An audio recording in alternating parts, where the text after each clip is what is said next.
person who thinks all the time has nothing to think about except thoughts.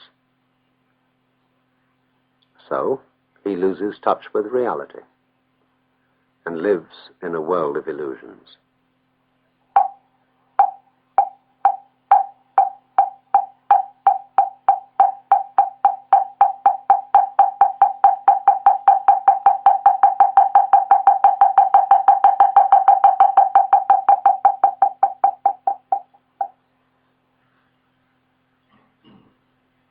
Usually, when Western people hear that an Oriental practices meditation, he asks, "What do you meditate on?"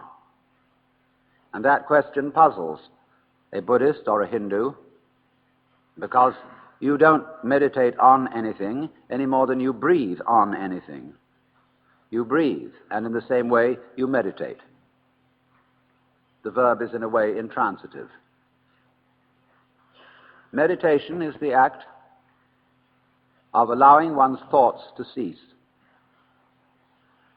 As Patanjali puts it in the beginning of the Yoga Sutra, yoga meaning the art of meditation, more strictly speaking, yoga means union, the union of the individual and the universe. He says, after saying, now yoga is explained, he says, yogas chitta vritti nirodha, which means yoga is stopping the agitation of thinking. Thinking is talking to yourself, or figuring to yourself. That's the way I use the word. Now, if I talk all the time, I don't hear what anyone else has to say. Consequently, if I talk to myself all the time, I don't have anything to think about except thoughts. There is no interval between thoughts during which I can come into touch with reality, that is to say, the world which thoughts represent, as words represent events, or as money represents wealth. And so if I'm never silent in my head, I'm living in a world of total abstraction, divorced from reality altogether. You may ask, what is reality? And people have various theories about what it is, but you must remember that they're all theories. Those who believe that reality is material are projecting upon the real world a philosophical theory about it. And those who say that it is mental or spiritual are doing likewise. Reality itself is neither mental nor spiritual, nor any concept that we can have of it. Reality is simply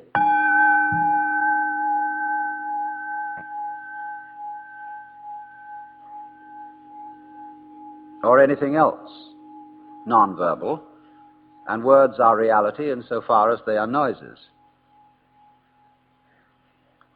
But even that is saying too much. Now, therefore, to meditate, you might think that we attempt to suppress thought. We do not do that.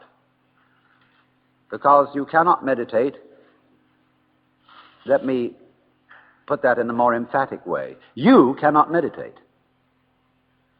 You, your ego image, can only chatter. Because when it stops, it isn't there. When you are not thinking, you have no ego, because your ego is a concept. The thinker behind the thoughts, the feeler behind the feelings. And the thinker behind the thoughts is only a thought, an idea of some reference point to which all our experiences happen. And that, of course, cuts us off from what we experience. It makes a great gap or gulf between the knower and the known. And that creates the spirit of alienation to the world from which we suffer. Conflict, hate, domineering spirit arise from that basic division. So when you come to an end of thought, and you don't know how to meditate, you don't know what to do with your mind, nobody can tell you, then thinking comes to an end naturally. And you just watch. You don't ask who watches, because that merely arises from the fact that in grammar every verb has to have a subject by rule. That is not a rule of nature. It is a rule of grammar. In nature, there can be watching without a separate watcher, just as there can be flashing without something called lightning that does it. The lightning is, of course, the flashing. So when you realize that you've come to your wit's end, you can begin meditation. Or meditation happens, and that is, happening is the watching simply of what is. Of all the information to you conveyed by your exterior and interior senses, and of the thoughts that keep chattering on about it all. You don't try to stop those thoughts. You just let them run as if they were birds twittering outside. And they will eventually get tired of themselves and stop. But don't worry about whether they do or don't. Just simply watch whatever it is that you are feeling, thinking, experiencing, and that's it. Watch it. And don't go out of your way to put any names on it.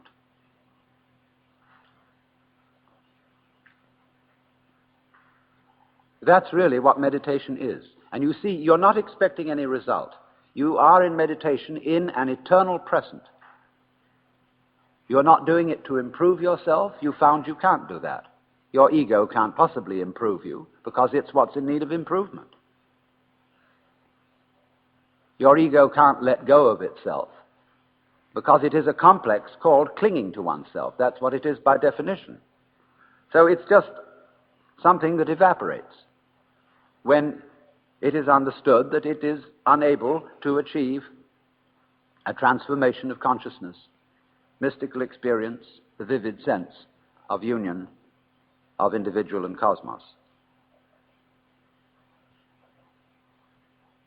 So, one of the easiest ways to enter into the state of meditation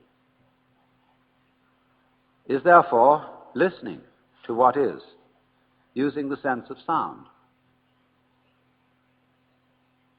Sound is, curiously enough, a sense that bores us less easily than sight. And when you listen to sound, you listen to it, just the random sounds, that are going on in the room, in the street, as if you were listening to music,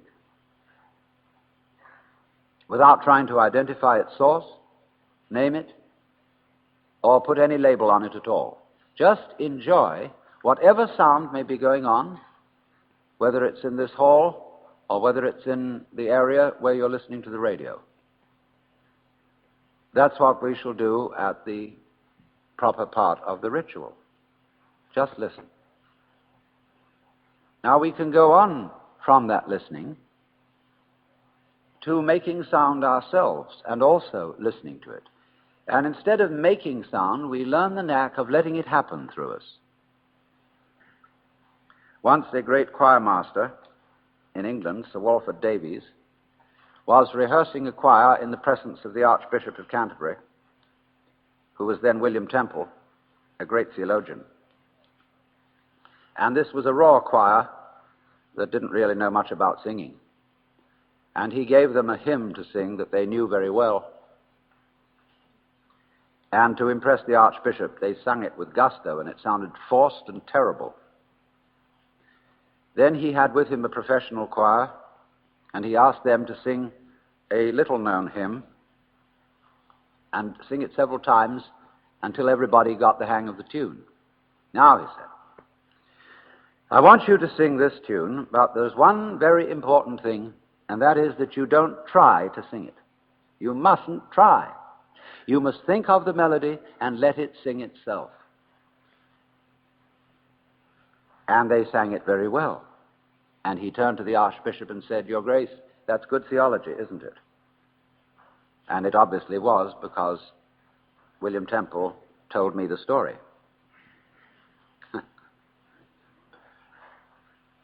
So then, we get to what is in India called the use of mantra. And that is the chant, words, sounds chanted, not for their meaning, but for their sound. And thus everything that will occur in the following celebration will not be in the English language. It's a pity, you see, that the Roman Catholic Church, which used to have a mantric service, the Mass, is dropping it and putting the Mass into the vernacular. And not very good vernacular at that, so far as the English translation is concerned. So that it sounds, it's become terribly intellectual. And often there's somebody standing by the altar at a microphone to explain what's going on. Religion is not supposed to be understood. Religion is that which is past understanding. Understanding may lead up to it as a pedagogue, but to express religion intellectually is using the intellect for something it can't do. It is comparable to taking up the automatic telephone and dialing WHATISGOD and expecting to get information as an answer. Although the telephone is very useful otherwise. You cannot find out the mystery of the universe through talk, only through awareness. And for that reason, we offer this as an example, and it's offered in this way. It is a ritual, and it has a certain order to it, but it's very easy to get together. It doesn't require an enormous amount of dramatic rehearsal. And it's something that any group can do anywhere on a do-it-yourself basis anytime. And I suggest that churches get rid of their pews where everybody is herded in like cattle to look at the backs of each other's necks, and that they spread their floor with rugs and cushions, and that they have something in which people can approach an ineffable, that means beyond words, spiritual experience, and not be told and forced into a particular pattern of thinking, of mentation. So you see, for that reason, I've only given the slightest suggestion of how one uses these mantra or the silence for meditation. You all have your own way of doing things like that. Do it your own way. All this is a vehicle, a support for contemplation.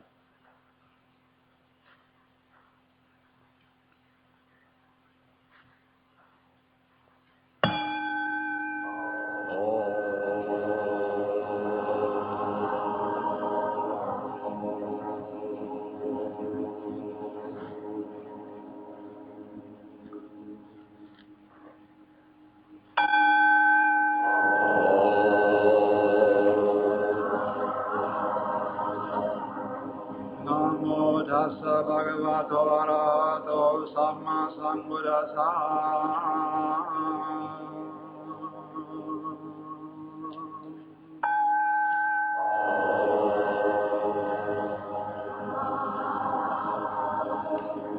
Buddham saranam gacchami.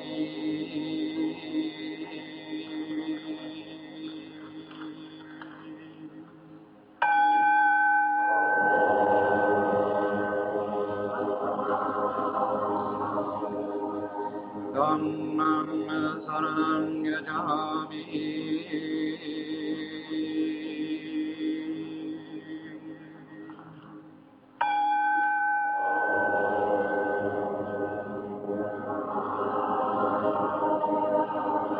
Dhammam saranam gacchami.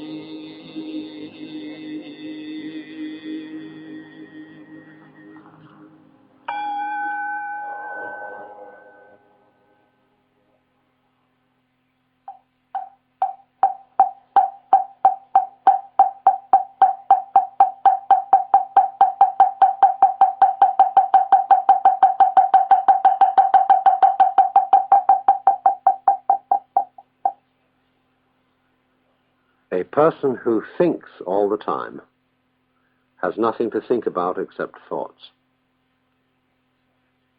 So he loses touch with reality and lives in a world of illusions. By thoughts, I mean specifically chatter in the skull, perpetual and compulsive repetition of words, of reckoning and calculating. I'm not saying that thinking is bad. Like everything else, it's useful in moderation. A good servant, but a bad master. And all so-called civilized peoples have increasingly become crazy and self-destructive because through excessive thinking they have lost touch with reality.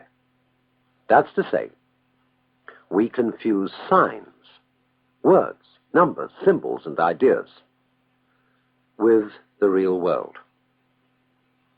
Most of us would have rather money than tangible wealth, and a great occasion is somehow spoiled for us unless photographed. And to read about it the next day in the newspaper is, oddly, more fun for us than the original event. This is a disaster. For as a result of confusing the real world of nature with mere signs, such as bank balances and contracts, we are destroying nature. We are so tied up in our minds that we've lost our senses and don't realize that the air stinks, water tastes of chlorine, the human landscape looks like a trash heap, and much of our food tastes like plastic. Time to wake up. What is reality? Obviously, no one can say because it isn't words. It isn't material, that's just an idea. It isn't spiritual, that's also an idea, a symbol. Reality is this.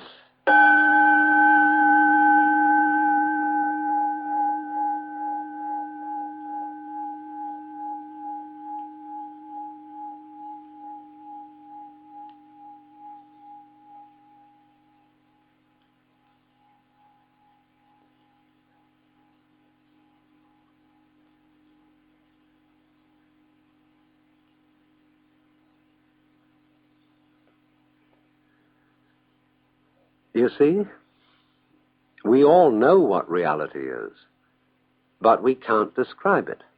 Just as we all know how to beat our hearts and shape our bones, but cannot say how it is done. Of course, you can't force your mind to be silent. That would be like trying to smooth ripples in water with a flat iron. Water becomes clear and calm only when left alone. So, will you try an experiment with me? Simply close your eyes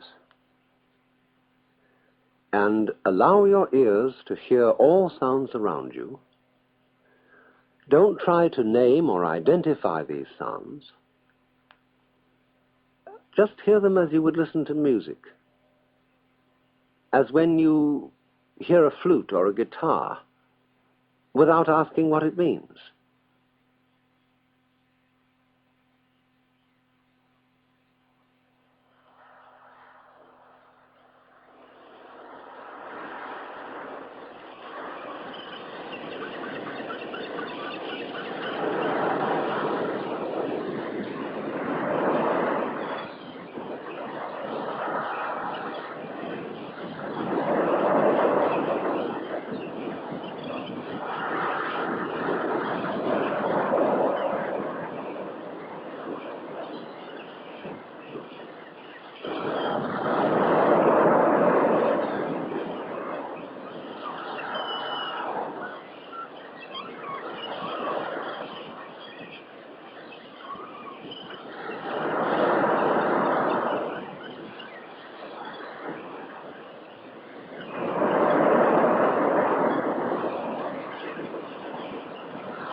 And as and when I talk, just hear the sound of my voice. Don't bother about what it means. Your brain will take care of that by itself. Just let your eardrums respond as they will to all vibrations now in the air. Don't let yourself or your ears be offended by improper or unscheduled sounds. If, for example, the record is scratchy, okay. You wouldn't object if you were listening to it sitting by a fire of crackling logs.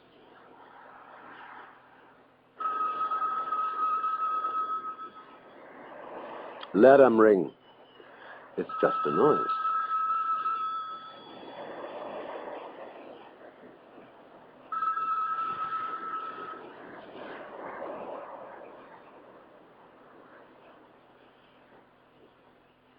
And keep your tongue relaxed, floating easily in the lower jaw.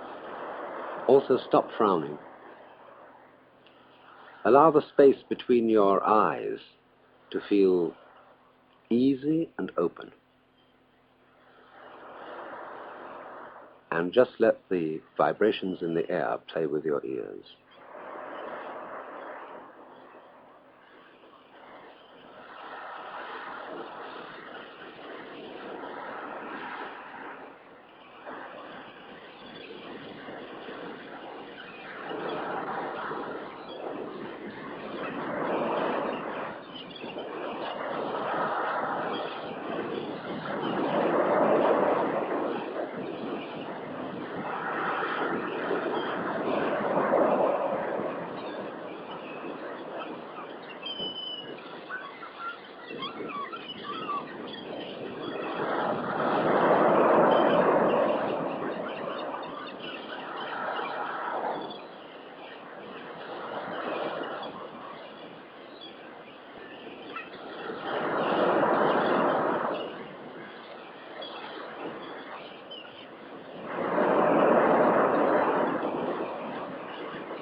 You must understand that in meditation we are concerned only with what is, with reality, nothing else.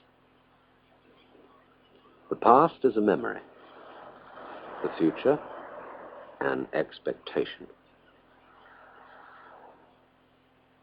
Neither past nor future actually exist. There is simply eternal now. So don't seek or expect a result from what you're doing. That wouldn't be true meditation. There's no hurry. Just now you're not going anywhere. Simply be here. Live in the world of sound. Let it play. That's all.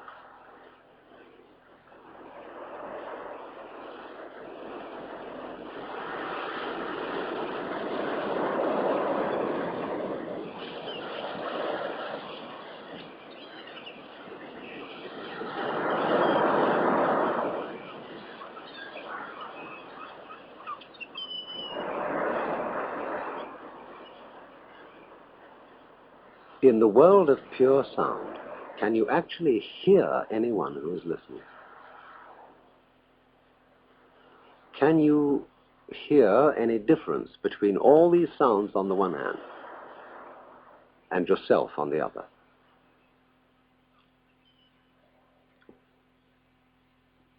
Naturally, we use techniques and gimmicks to help the thinking mind to become silent, and one of them is the gong.